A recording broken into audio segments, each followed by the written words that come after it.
So you're a big supporter and believer in the Jack Herer book and like his knowledge and everything he passed on.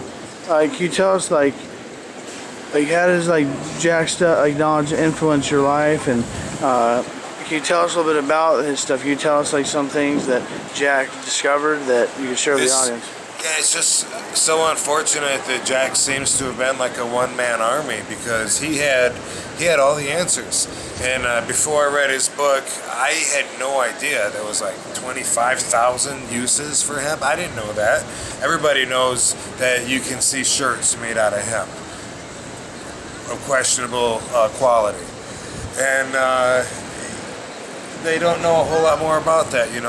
They might hear, well, I think cotton replaced it. No, everything. And what Jack used to tell me was that this was a few years ago, so I might have to do the math, but he used to say 80 years ago, he said 100 years ago, that 80% of everything was made out of hemp. And he would look around the room and he would say stuff that you would never think of, not just the wood, not just the posts in the wall, but even the paint, the lacquer, the carpet. He would point out all kinds of stuff. And after reading from his book, then, that opened up my mind to not only the knowledge about this particular plant, because a lot of people might not feel obligated to learn so much about a plant, but how that affects us meaning earthlings.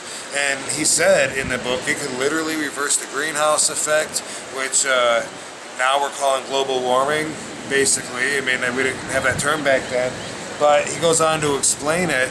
And when you learn about Henry Ford making the cars out of hemp mesh that ran on hemp seed oil, and he wanted to make distilleries so everybody could have fuel for themselves and be self-efficient, which the government can't have. I understand now, because of that, why it's illegal, and how all of a sudden, if we were to utilize hemp for everything that book says we could do, it would be like trying to turn a mighty river backwards and turn the current around, because the whole world is made for hemp being, and marijuana, which Jack always said was the same thing, prohibited. It's true. Everything, every business, it's all, like, so much of it could be replaced, and it's easy to point out, like, alcohol and tobacco. Oh, they would hate it if marijuana was legal. If people could smoke that instead.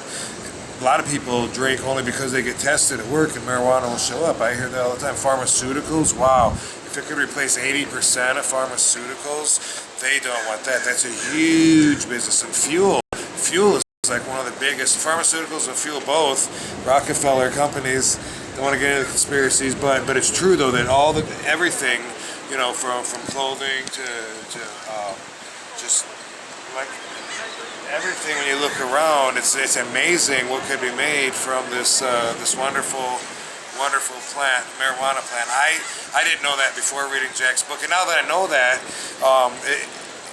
it does bother me. How can it not bother me that we don't utilize it and that we destroy our planet instead, and we cut down forests of trees that are 20 years old when we have this annual crop that would give us better pulp that we could use, even if it was just for paper and wood, but it's not.